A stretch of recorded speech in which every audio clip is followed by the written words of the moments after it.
하나님께 영광을 돌립니다. 오늘 본문을 가지고 온전히 나오라 라는 제목으로 하나님 말씀 받겠습니다. 이 소아시아 7교회를 향한 예수님의 메시지를 제대로 이해하시면 오늘날 한국에 일어나는 여러 가지 사태, 세계에 일어나는 사태 이해되실 겁니다. 그러니 오늘 백전호님 기도하신 대로 여론에 따라서, 여러분이 생각한 대로 따라서 여론, 야당, 여당 너무 정치적으로 가지 마세요. 옳지 않은 겁니다. 우리는 공산주의를 지향하는 자도 아니요, 자유민주주의를 지향하는 자도 아닙니다. 신본주의를 지향하는 자입니다. 그러나 공산주의로 하나님 몰아가시면 거기에서 우리는 복음적인 삶을 살다 핍박받고 죽으면 되는 것이고, 자유민주주의 속에서도 복음을 누리다가 복음 전하다 하나님 앞에 가는 것입니다. 그래서 신본주의로 사셔야 합니다. 오직 예수 색깔만 가지고 예수 24, 성령 24 해야 되지 정치 색깔 가지지 마세요. 제 친구는 아직도 제가 더불어 그 당을 편들지 않았다고 제게 전화도 안 합니다. 그렇게 교회에 헌신하던 친구가 교회도 안 나가고, 정말 그러지 마시기를 주의 이름으로 축원합니다. 그래서 오늘 말씀 끝난 이후에 온전히 나오라, 이 제목이 왜 이것인지 이해가 되시면 오늘 말씀을 잘 이해를 하신 겁니다. 자, 지난주에는 우리 두아디라 교회에 대한 말씀을 받았죠. 가톨릭 교회가 복음을 떠나 계속해서 혼합 제사를 드리고 있었는데, 그런 중세 암흑 시대가 드디어 끝나고 이제 4대 교회 시대로 접어들었다는 것을 지금 의미하는 부분입니다. 자, 그러면 4대라는 말은 이 무슨 뜻인가 하면 도망쳐 나온 사람들이란 뜻입니다. 그래서 주 1517년에서 1750년까지 시대를 말하는데, 루터가 종교개혁을 일으킨 때 1517년부터 영국의 산업혁명이 일어나기 시작한 때가 1750년이죠. 그때부터 이제 영국에 급속도로 경제성장이 일어나는데, 그 전까지의 시기를 4대 교회 시대라고 합니다. 계속해서 변질된 혼합제사만 지내고 형식과 제도에만 갇혀있던 이 두아디라 교회에서 도망쳐 나온 시대를 말하는 것입니다. 정말 여러분, 두아디라 시대는요, 예수 믿어서 구원받는다라는 것이 완전히 사라져 버렸습니다. 상상도 할 수 없을 만큼 오직 선을 행함으로, 그것도 선을 행하고 또 선을 행하고, 그렇게 선을 행하고 행해서 쌓아 올린 공로로 말미암아 구원을 얻는다라는 교리만 딱 남은 것입니다. 그리고 속죄부를 사놓으면, 이 속죄부란 표가 있거든요. 그걸 어떤 사람은 5만 원, 10만 원, 100만 원, 금액이 많을수록 속죄받는 기간이 늘어나죠. 속죄부를 사놓으면 죄를 지어도 문제없다는 교리가 난무했던 것입니다. 좋은 실화가 있는데요, 그 당시 어느 신부가 술에 잔뜩 취한 상태로 비틀비틀거리며 한낮에 이렇게 걸어가고 있었습니다. 얼마나 술을 먹어놨든지. 그래서 주민이 다가가서 말합니다. 아니 신부님이 이렇게 술에 취해서 다녀도 되겠습니까? 그러자 내가 사실 어제 3개월치 속죄부를 샀기 때문에 3개월 동안은 죄 지어도 괜찮다라는 거 있죠. 이렇게 두아디라 교회 시대는 어두워질 대로 어두워졌던 것인데, 이제 이런 시대에서 4대 교회 시대로 이제 넘어간 것입니다. 이 시대는 마틴 루터를 통해 종교개혁이 일어난 시대죠. 참 예수님이 놀랍지 않습니까? 소아시아 1세기경에 이미 앞으로 일어날 16세기, 17, 18세기 일까지 지금 미리 예언을 하신 겁니다. 자, 마틴 루터는 이 사람을 알아야 4대 교회 시대를 좀 알게 됩니다. 원래 이 사람은 원래 법학교에서 공부한 후에 변호사가 되려고 했죠. 그래서 열심히 준비합니다. 머리도 비상한 사람이거든요. 네, 어느 비가 많이 오던 소나기같이 오던 날이었습니다. 친구와 함께 산길을 걷고 있었는데 갑자기 벼락이 치더니 자기 옆에 있는 친구에게 벼락이 쳐서 새까맣게 그 자리에서 적사해버린 겁니다. 루터는 너무 놀랐죠. 자기 친구가 바로 옆에서 죽었으니 얼마나 두려워 떨었는지 그는 기도하기 시작합니다. 오늘 저를 건져주시면 저는 성직자가 되겠습니다. 계속 그렇게 하나님 앞에 맹세합니다. 그리고 그날 이후로 그는 정말 신부가 되었는데요, 3년간 철저하게 금식하고 고행을 했습니다. 그런데 아무리 처절하게 금식하고 고행을 해도 육체의 정욕을 이겨낼 수 없었고 짓누르는 죄책감에서 벗어날 수가 없었던 것입니다. 그러다 로마에 볼 일이 있어 갔는데, 로마에 가면 빌라도 계단이라는 게 있습니다. 예수님이 가셨던 길인데 거기는 수천 계단이 있죠. 근데 그 계단에는 유리 조각을 많이 깨가지고 그 뾰족뾰족 유리 조각들을 계단마다 다 깔아놨습니다. 거기로 이게 발꿈치로 또 무릎으로 기어서 올라가도록 만들었습니다. 즉 주님의 고난에 동참하라는 것이죠. 그렇게 고난을 겪으면서 다 올라가면 거기에 예수님의 핏방울이 전시되어 있는데 거기에 키스를 하면 죄 사함을 받는다라고 하는 그런 관광지로 만들어 놓은 겁니다. 그래서 수많은 순례자들이 지금도 찾고 있죠. 루터도 깨진 유리 조각에 피를 철철 흘리면서 기어 올라갔습니다. 그러나 아무리 피를 흘리고 고행을 해도 무거운 죄책감은 사라지질 않았는데요. 그때 그 순간 하늘로부터 하나님 음성이 그에게 임합니다. 오직 의인은 믿음으로 말미암아 살리라. 자, 여러분, 그 당시에는요, 이 신부들만 성경을 보게 했고 일반 백성들은 절대 못 보도록 막아놨습니다. 그러니 성경이 어떻게 기록된지 모르죠. 루터는 알거든요. 근데 자기가 읽어본 결과 로마서에 오직 의인은 믿음으로 말미암아 살리라, 이 말씀이 너무 그의 가슴에 강력하게 들어온 겁니다. 얼마나 강렬하게 들어왔던지 그는 하나님의 음성을 듣고 깨닫기 시작합니다. 그래, 이렇게 고행을 하고 선행을 해야만 구원을 받을 수 있다면 도대체 이 땅에 몇이나 구원을 받을 수 있단 말인가? 이건 아니다. 인간 스스로는 안 된다.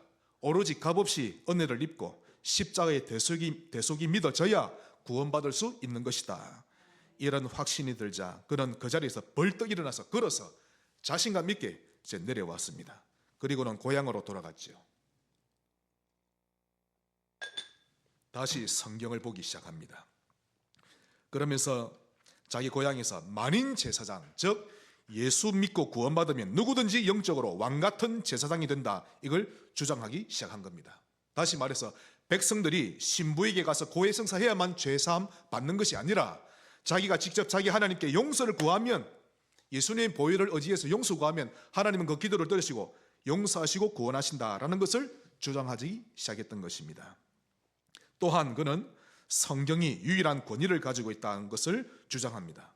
즉 교황의 말이 결코 성경보다 압수도 안 되고 더 높은 권위를 가져서도 안 된다는 말인데 오직 성경에 입각해야 한다는 것을 주장하고 있었던 것입니다. 어마어마한 이야기입니다. 지금 여러분은 별것 아닌 것처럼 보이지만 이 두 가지는요, 가톨릭에 정면 도전하는 겁니다. 사실 중세 때는 교황이 아주 많은 전통을 만들어냈는데 성경에 어긋난 전통입니다. 오늘날 로마 가톨릭이 주장하는 것은요, 마리아는 예수 그리스도 만났고 그 이후로 영원히 동정녀로 지냈다, 즉 다른 자식은 낳지 않았다라고 주장합니다. 그런데 성경에 보면 예수님의 동생들 나오죠.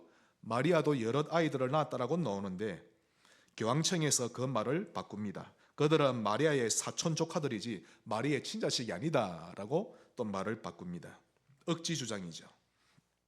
이렇게 교황이 선포하면 그것이 성경보다 더 권위 있는 것으로 받아들여졌던 것입니다. 또 그들은 주장하기를 성모 마리아가 부활해서 성천했다라는까지 주장하는데요, 그런 거 역시 성경에 없습니다. 그래도 교황이 그렇다고 하면 그런 줄 알고 믿어야 했던 것인데 이렇게 많은 왜곡된 사실을 이 교황은 사실인 양 눈가림을 해왔던 것입니다.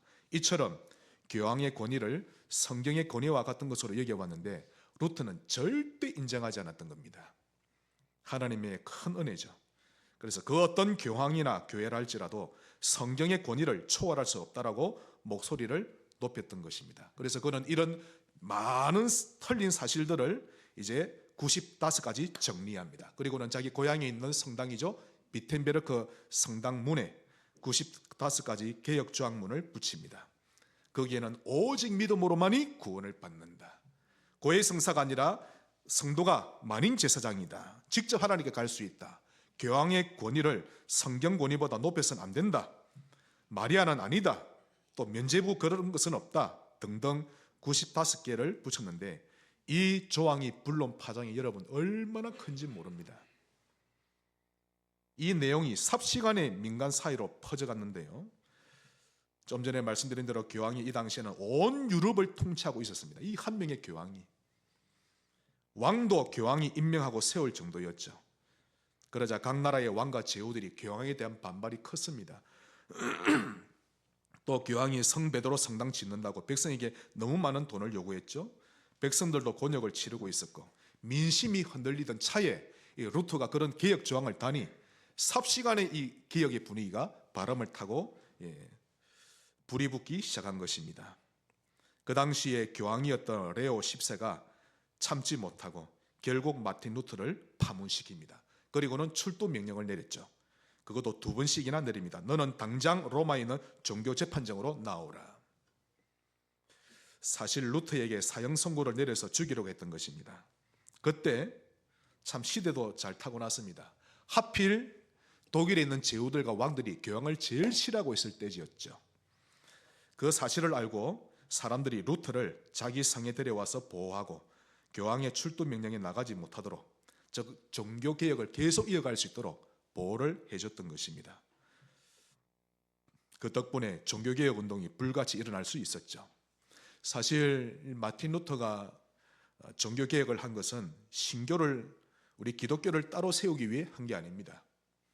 가톨릭 교회가 개혁되기를 원해서 한 것입니다. 하나님께서 마틴 루터를 통해 교회가 회개하고 돌이키길 바라셨지만 결국 가톨릭 교회는 돌이키길 거부했죠. 오히려 루터를 파문하고 죽이려고 했습니다. 그러니 별 도리 없이 그는 개혁 교회를 세우게 된 것인데 이것이 하나님의 인도였던 것입니다. 결국 루터는 종교 재판장으로 불려갑니다. 그때 불려가면서 불렀던 노래가 내주는 강한 성이요 방패와 병기 대신이 힘차게 부르면서 나아가는 겁니다. 그 루터가 종교개혁할 때 많은 사람들이 그를 도왔지만 가장 크게 도왔던 인물은 바로 그의 아내였습니다. 그녀는 수녀였죠. 그 루터가 성경적으로 개혁운동하는 것을 보면서 큰 감동을 받습니다. 그래서 그와 결혼하기로 마음먹었던 것인데 아주 명철하고 지혜로운 아내였습니다. 중요한 순간마다 루터에게 큰 힘이 되어주고 영향력을 끼쳤죠. 그 당시 교황청으로부터 너무 핍박과 반대가 심합니다. 여러분, 교황한 사람이 유럽 전체 공권력, 모든 군사력 다 차지하고 있었으니 루터가 숨을 곳이 없었던 것입니다. 또 자기를 죽이려고 하니 루터가 아니 하나님이 살아계시면 내가 이만큼 복음적으로 하면 좀 도와주는 표가 나야 되는데 하나님은 온데간데 없고 자꾸만 핍박만 오니 힘이 쫙 빠지죠. 엘리야처럼. 그래서 그만 낙심해서 두문불출하게 되었습니다. 처음에는 오직 의인은 믿음으로 말미암아 살리라 로마서가 깨달아지고 힘이 났는데 세월이 아무리 지나도 하나님의 음성은 들리지 않고 자기의 편을 들어주는 사람 없고 그러니 힘이 다 빠지는 거 아닙니까? 완전히 두문불출하게 됩니다. 힘을 다 잃어버린 것이었죠. 그래서 더 이상 개혁의 목소리를 내지 않고 무기력하게 방 안에만 딱 틀어박혀 있습니다. 그 모습을 한참을 보고 있던 그의 아내가 대청마루에 나가서 검은 상복을 딱 입고 곡을 하기 시작합니다. 아이고 아이고 큰일 났네 큰일 났어 아이고 아이고 땅을 치면서 통곡을 합니다. 방 안에 있던 루터가 아마 통곡하는 소리에 깜짝 놀라가지고 여보 누가 돌아가셨어요? 아이고 아이고 하나님이 돌아가셨어요. 아이고 아이고 아니 하나님이 돌아가셨다니 그런 망발이 어디 있어? 농담이라도 그런 말을 하지 마시오. 그러자 아내가 정색을 타고 자세를 가다듬으면서 말합니다. 만일 하나님이 돌아가지 아니하셨다면 당신은 하나님의 종인데 하나님의 종이 어찌 이토록 낙심한 채 돌아서 앉아있단 말입니까? 하나님이 돌아가셨으니 당신이 두문불출하고 이렇게 앉아있는 거 아닙니까? 이 말에 루터가 정말 충격을 받았다고 합니다. 하나님의 음성으로 들린 거죠. 거기에서 크게 회개하고 마음을 추스르고 용기를 내었는데 하나님을 의지하기 시작합니다. 그날 이후로 제2의 본격적인 개혁운동을 진행할 수 있었다고 합니다. 이렇게 역사를 보면요, 훌륭한 위인 뒤에는 항상 훌륭한 아내가 있었고 훌륭한 어머니가 있었죠. 성공한 남자 뒤에는 언제나 훌륭한 여인들이 있었는데 어머니와 아내의 영향력은 참으로 큰 것입니다.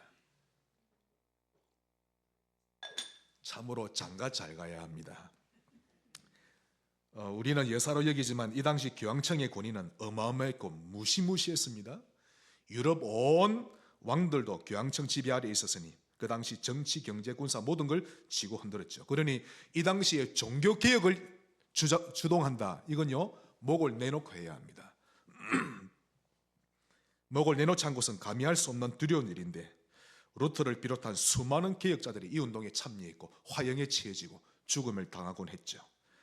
그래서 계속해서 혼합 제사를 드리는 두아디라 교회에서 도망쳐 나왔다라고 해서 이 시기를 이제 사대 교회 시대라고 부릅니다. 자, 그래서 본론 첫 번째로 우리 오늘 본문 3장 1절을 보겠습니다. 사대 교회의 사자에게 편지하라. 하나님의 일곱 영과 일곱 별을 가지신 이가 이르시되 내가 너의 행위를 아노니 내가 살았다 하는 이름은 가졌으나 죽은 자로다. 자, 1517년에서 1750년 그 사이 사대 교회를 알리기 위해 나타나신 주님의 모습이 딱 나오죠. 예수님의 모습이 어떻습니까? 먼저 일곱 영과 일곱 별을 가지신 이가 나옵니다. 주목하셔야 합니다. 일곱 별은 주의 종을 말하고 일곱 영은 성령님을 가리킵니다. 만일 이때 소아시아 시대 때 30교회를 향해 주님이 말씀하셨더라면 이렇게 기록됐겠죠. 30영과 30별을 가지신 이가 이르시되 라고 하셨을 겁니다. 그러면 7영이니 30영이니 이런 말의 표현은 성령은 7분이다, 성령은 30분이다, 그 말 아닙니다. 온 지구가 70억이면 성령님은 70억 인구에게 다 들어갈 수 있습니다. 맞지요? 즉 이 말은 성령님은 안에 계신 곳이 없으시고 모든 교회에 모든 성도에게 역사하신다는 것을 말하는 것입니다. 자, 그럼 주님은 왜 한 손에는 주의 종을 잡고 한 손에는 성령까지 대동해서 나타나셨을까요? 하나님은 항상 주의 종을 먼저 쓰십니다. 항상 그러합니다. 평신도가 아닙니다. 주의 종을 통해 쓰시고 주의 종이 선포하는 말씀을 어느 성도가 받고 충격받아서 또 불붙어서 일으키는 거죠. 주의 종들이 카톨릭적인 전통과 의식에서 벗어나지 못하고 계속 혼합 제사에만 빠져 있었기 때문입니다. 그러므로 하나님은 주의 종을 쓰고 싶은데 쓸만한 종이 없다는 것이죠. 그래서 주님이 주의 종들에게 성령을 부으신 이후에 개혁운동을 진행해 나가고자 그리하셨던 것입니다. 결국 성령이 임하셔야 우리가 정신 차릴 수 있고 진리를 깨달을 수 있는 것입니다. 성령으로 말미암지 않고는 예수를 주로 시인할 수 없고 성령으로 말미암지 않고는 나의 오래된 옛 틀에서 벗어나지 못하는 것입니다. 여러분 힘으로 너무 여러분을 바꾸려고 하지 마세요. 한계옵니다. 지게도 어느 정도 지어야 지게지. 엄청나게 무겁게 누르면요 지지도 못합니다. 은혜를 먼저 받으셔야 합니다. 성령 충만 받아야 되는 거죠. 은혜 받는 쪽으로 나아가세요. 안 그러면요 나와 가정에게 안 좋은 말 하는 사람 못 넘었습니다. 절대 못 넘었습니다. 은혜 받으면 아무것도 문제 아니죠. 그러므로 종교개혁이란 과학이나 철학이나 정치적인 힘으로 되어지는 것이 아닙니다. 성령이 개입하셔야만, 성령의 역사가 개입해야만 가능한 것이지요. 성령이 주의 종들을 깨닫게 하시고 정신 차리게 하시고 그 후에 그들이 나가서 그것을 외칠 때 비로소 종교개혁이 진행된다는 것입니다. 오늘날도 마찬가지입니다. 주의 종들이 성령의 감동을 받고 살아야 합니다. 그 속에서 하나님의 음성을 듣고 하나님의 계획을 보고 하나님의 여정을 볼 줄 알아야 잘못된 길에 빠지지 않고 올바른 길로 갈 수 있는 것이지, 성령의 감동을 받지 않고서는요 천하의 누구라도 주의 일을 제대로 감당할 수 없는 것입니다. 목사들도 얼마나 공부 많이 합니까? 무슨 박사, 뭐 철학 박사, 문학 박사, 목회학, 철학 박사, 그런 자격증을 받았다 할지라도 그건 세상적인 자격증에 불과하죠. 그런 자격증은 없을지라도, 박사는 아닐지라도 성령 충만을 받아야 합니다. 세상적인 자격증 가지고는요 종교개혁의 종자도 감당 못 해냅니다, 여러분. 근데 성도들 보면 대개 목사를 모신다고 하면요 담임 목사의 무슨 박사 그 타이틀인 거 딱 봅니다. 차라리 그런 거 하나도 없어도 성령 충만한 사람, 복음으로 결론난 사람, 이 사람을 모셔야 되는데 어리석은 거죠. 오로지 성령의 감동을 받아야만 가능한 것입니다. 그러면서 다시 1절을 보시면 내가 네 행위를 아노니 네가 살았다 하는 이름은 가졌으나 죽은 자로다. 겨우 종교개혁을 일으켜서 국민들의 마음을 들뜨게 만들긴 했는데 여전히 두아디라 교회의 모습을 가지고 있었다는 겁니다. 그 이유는 복음적인 교리가 체계적으로 갖춰져 있지 않았고, 외치고는 있는데 교리는 정립 안 되는 거 있죠. 그리고 예배드리는 모습과 내용도 여전히 혼합 제사를 드리고 있었다는 것인데요. 그러니 말은 오직 믿음으로 구원받는다라고 외치면서 여전히 니무롯 종파의 사상을 가지고 있었고, 여전히 가톨릭 사상에서 빠져나오지 못하고 있었던 것입니다. 루터가 직접 교회를 세우는데요, 루터 교회죠. 루터 교회도 보니 제대로 된 게 없고, 그러다 보니 전체 분위기가 왕자왕하는 분위기입니다. 이게 사도교회진 분위기입니다. 그러다 보니 그 사이에 사람들은 지치게 되었는데, 그래서 두아디라 교회에서 나왔다가 다시 두아디라 교회로 돌아가는 사람들이 많았고, 심지어 그들뿐만 아니라 어떤 사람은 지치니까 사도교회에서 두아디라에서 나오긴 나왔는데 지쳐서 신앙을 버리고 세상으로 돌아가 버린 사람도 수없이 많았다고 합니다. 그래서 살았다 하나 실상은 죽은 자로다 라며 주님은 책망하셨던 것입니다. 저 맨 처음 복음 들었을 때는 기뻐했죠. 우와, 선행이 아니라 믿음으로 구원받는다니, 이럴 수가 있나. 또 내가 만인 제사장이라니, 내가 직접 하나님께 기도해서 용서받을 수 있다니, 이야 놀랍다. 성경이 교황보다 마리아보다 더 높은 권위가 있구나. 예수 이름으로 저주가 떠나가다니, 귀신이 쫓겨나다니 참으로 놀라운 일이로다. 이렇게 처음에 복음 들었을 때 너무 기뻐하고 행복해했습니다. 그러나 이런 감동이 얼마 가지 못하고 다시 옛날로 돌아가거나 이제는 지치니까 신앙생활을 거부하고 교회를 안 나오기 시작했다는 것이죠. 그러므로 이 부분에 대해 주님이 말씀하십니다. 본문 2절 보겠습니다. 너는 일깨어 그 남은 바 죽게 된 것을 굳건하게 하라. 내 하나님 앞에 내 행위에 온전한 것을 찾지 못하였노니. 자, 너는 일깨어 그 남은 바 죽게 된 것을 굳건하게 하라.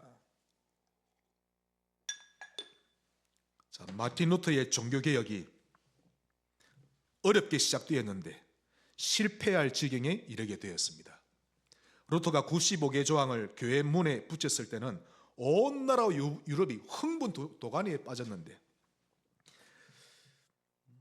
교황청에서 박해하고 위협을 가해오고 개혁자들은 화형에 처해지고 죽는 사람들이 많아지고 하니까 백성들이 겁을 먹고 바짝 엎드렸죠.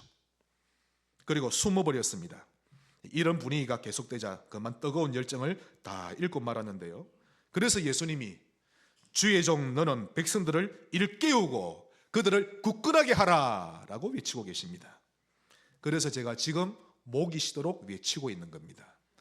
여러분, 소아시아 7교회를 향한 메시지를 보면요, 우리 개인이 처음 예수 믿고 하나님 나라 가기까지의 모든 스토리가 다 나옵니다. 이 시대 흐름도 나오고 우리 한국이 왜 이런 모양이 빠진데 다 나옵니다. 그 가운데 여러분이 빌라델비아 교회가 되시기를 하나님은 바라고 계시고 스무나 교회처럼 되기를 바라시는 겁니다. 주의 종 이 목사야, 백성들을 일깨우고 그들을 믿음으로 굳건히 서게 하라. 하나님은 성지교회 성도들이 깨어나길 바라시고 굳건하길 바라십니다. 주변 분위기나 불신자 분위기 따라가지 말고, 드라마 분위기 따라가지 말고 성경적으로 하시고, 시대 분위기 따라가지 말고 성령 충만 받으시길 바랍니다. 그래서 2절 다시 중간에 보시면 내 하나님 앞에, 지금 예수님 말씀이죠. 내 하나님 앞에서 너 행위에 온전한 것을 찾지 못하였노니. 그래서 그저 살았다 하나 죽은 자로 살고 있는 성도들의 모습을 보시면서 예수님이 탄식하고 계신 것입니다. 가족이 방황하면 나도 방황해버립니다. 부모가 무너지면 나도 무너져버리고, 자식이 무너지면 나도 무너져버리고, 하나님 앞에서 살 줄 알아야 합니다. 내가 서 있으면 무너진 가족이 돌아온다니까요. 왜 그리 말을 못 알아듣는지 모르겠습니다. 아이고, 가족이 하나 되기 위해 난 가족 따라가야지. 아닙니다 여러분, 사단 따라가는 겁니다. 여러분, 하나님 앞에 서 있어야 합니다. 이런 모습이 온전한 행위인 것입니다. 자, 3절, 오늘 절절히 본론의 첫째, 둘째, 셋째 글이 됩니다. 3절 보시면 그러므로 내가 어떻게 받았으며 어떻게 들었는지, 이게 지금 복음을 이야기하는 겁니다. 복음을 어떻게 받았으며 어떻게 들었는지 생각하고 지켜 회개하라. 만일 일깨지 아니하면 내가 도둑같이 이르리니 어느 때에 내게 이르는지 내가 알지 못하리라. 자, 이 4대 교회 시대 때부터 주님은 벌써 재림에 대한 것을 언급하고 계시죠. 내가 언제 임할는지 모른다. 그러니 너희는 정신 차리고 깨어 있어야 한다 라며 경고하고 계십니다.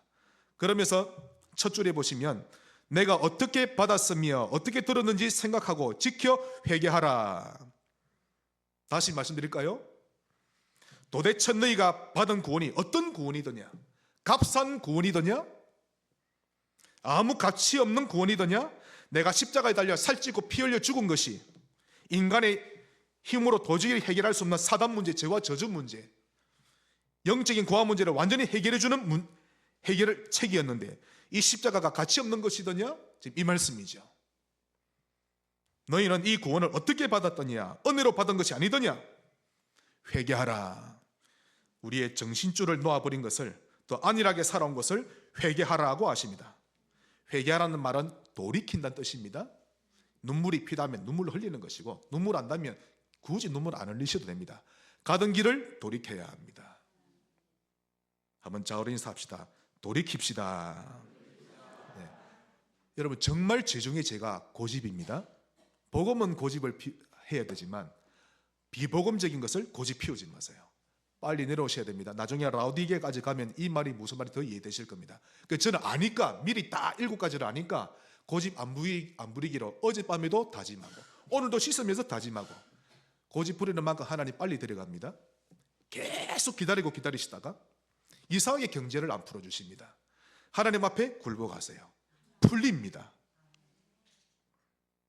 그래서 너에게 네가 받은 구원이 어떤 구원이냐? 어마어마한 것 아니더냐? 값없이 받다 보니 가치 없는 것으로 보이더냐? 정신 차리고 돌이켜라. 이 말씀은 마틴 루터에게 주신 말씀이 아니라 마틴 루터를 통해 성령께서 우리에게 주시는 말씀인 것입니다. 즉 성령이 사람을 통해 주시죠. 그것도 주의 종을 통해 우리에게 알려주시는 것입니다. 오늘날 하나님은 성령을 통해서 끊임없이 말씀하고 계십니다. 그 도구가 주의 종인데 예배를 통해 계속해서 끊임없이 말씀하시고 칭찬하시고 격려하시고 경고하고 계시는 것입니다. 그래서 믿음에 굳게 서 있어야 합니다. 주님이 재림 때만 오시는 것이 아닙니다. 언제든지 개개인에게 다가오십니다. 죄송합니다. 제가 이거를 뭐라 했네요.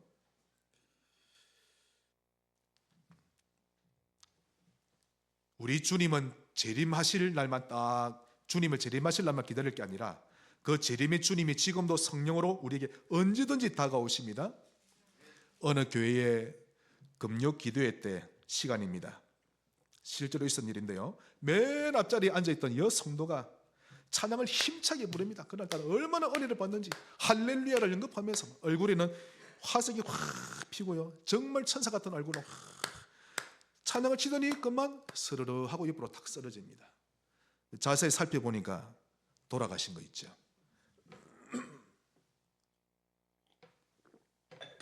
그 영혼을 주님이 오셔서 데려가신 겁니다. 받으신 거죠.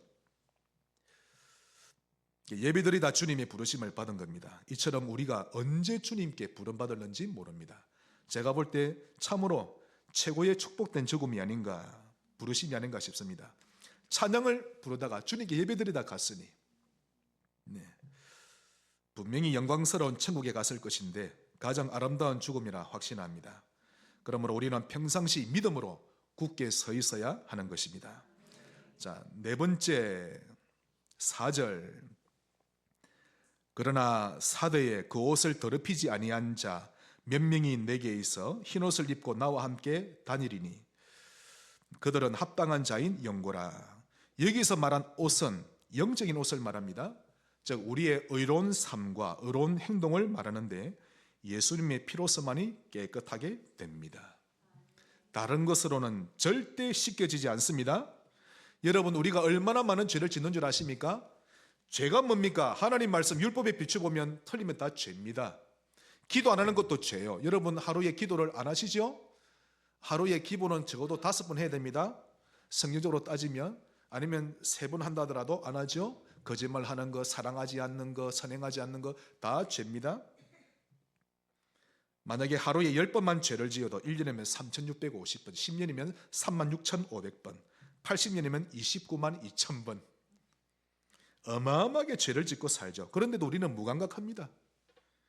남이 우리에게 죄를 하나만 범해도 그거 못 넘어서서 용서 못하고 마음 상하고 그러는데 단 한 개의 죄도 용서 못 해주는데 주님은 우리를 무한대로 용서해 주시는 것입니다. 주님의 보혈이 그만큼 대단한 것이죠. 자, 이때 사대 교회를 보니 주님의 보혈을 굳게 믿고 사는 자가 몇 명이 있다고 말합니다. 거기 나오죠? 옷을 더럽히지 아니한 자 몇 명이 내게 있어. 혼합 제사에 다시 두아디아로 돌아간 자도 많고 신앙생활 아예 접어버리고 세상으로 가버린 사람도 많은 시대였는데 놀랍게도 이 당시에 몇 사람은 주님의 보혈을 끝까지 잡고 있었다는 것입니다. 주님 눈에 이들이 얼마나 이쁘고 아름답게 보였을까요? 그러니 온 교회에 오고 오는 우리 후손의 성도들까지 이 사람들을 주님이 지금 칭찬하며 소개하고 계신 것인데 그들을 가리켜서 내게 합당한 자다라고 칭찬하십니다. 합당한 자로다라는 칭찬 받으시기를 바랍니다. 이런 영적인 흰옷은 어떻게 만들어질까요? 반드시 기억하셔야 합니다. 초강력 세조로 만들 수 있는 것 아닙니다. 억만금을 준다 하더라도 그런 흰옷을 만들 수 있는 것이 아닙니다. 오직 예수님의 보혈로서만이 흰옷을 만들어낼 수 있는 것입니다. 이사야 1장 18절 여호와께서 말씀하시되 오라 우리가 서로 변론해보자. 너희의 죄가 주홍 같을지라도 눈과 같이 희어질 것이요 진홍같이 붉을지라도 양털같이 희게 되리라. 2025년은 보혈 24 누리는 한 해 되시길 바랍니다. 만일 그렇게 하면요 여러분 개인과 가정에 별의별 저주 계속 떨어져 나갈 겁니다. 반대로 보혈 24 안 되는 만큼 저주가 안 떠나갑니다. 이상하죠. 계속 나를 괴롭힙니다. 장난을 치는 거죠. 자, 우리 인사합시다. 보혈 24 증인 되시기 바랍니다. 다섯 번째,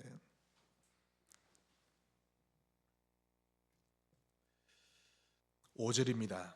이기는 자는 이와 같이 흰옷을 입을 것이요 내가 그 이름을 생명책에서 결코 지우지 아니하고 그 이름을 내 아버지 앞과 그의 천사들 앞에서 시인하리라. 여기서 이기는 자가 누굽니까? 그 당시 버가모 교회 니무로 사상과 두아디라 교회 혼합제사를 이기는 자들을 말합니다. 또한 무시무시한 로마 황제의 10명의 핍박도 이겨낸 승리한 자들을 말하죠.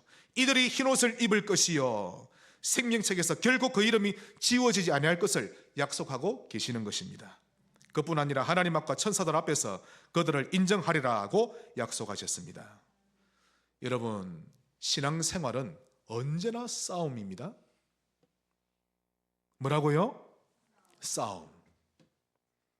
그냥 가만히 앉아서 은혜만 받고 아 좋다 온천탕에 딱 앉아있는 것처럼 그냥 예배당에 와가지고 은혜만 딱 받고 가고 일주일 동안은 아무 상관없이 살고 그렇게 사는 것이 아닙니다.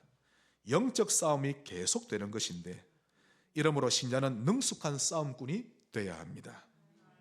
어려움이나 갈등이 오면 이겨내고 극복해야 되는 것이지 문제에 빠져버리는 것이 아닙니다. 세상 사람들 중에서도 성공하는 인물들은 다 극복하고 이겨낼 줄 알죠. 항상 그러합니다. 그러므로 타협하지 말고 뛰어난 싸움꾼 되시길 바랍니다. 이렇게 한다면 예수님이 인정하시는 신자가 될 것입니다. 그러므로 핑계를 내버립시다. 사실 핑계 이것 때문에 더 헤어나오지 못합니다. 나는 누구누구 때문에 힘들다. 환경 때문에 힘들다. 어찌 내게 저런 말을 할 수 있단 말인가. 다 핑계입니다. 이런 핑계가 여러분을 더 깊은 수렁에 빠뜨립니다. 하나님의 주권을 인정하세요. 그리고는 예수 24, 보혈 24 하면 되는 것입니다. 그러므로 2025년 한 해 동안 여러분을 예배 자리에 있게 하시기 바랍니다. 이것이 여러분이 살아나는 비결입니다.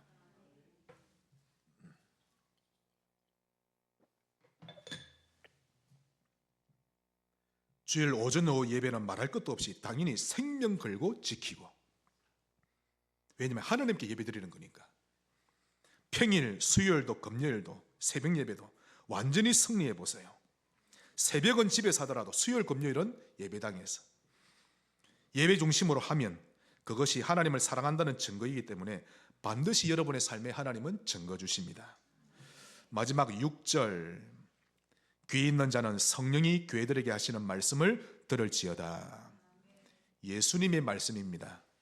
오늘 하나님 말씀이 귀에 들려지시길 바라고 아멘으로 화답하시기를 주 예수 이름으로 축원합니다. 하나님 감사합니다. 예수 보혈 24 누리는 신자 되게 하시고 예배자로 살아가는 한 해 되게 하옵소서. 예수님 이름으로 기도합니다.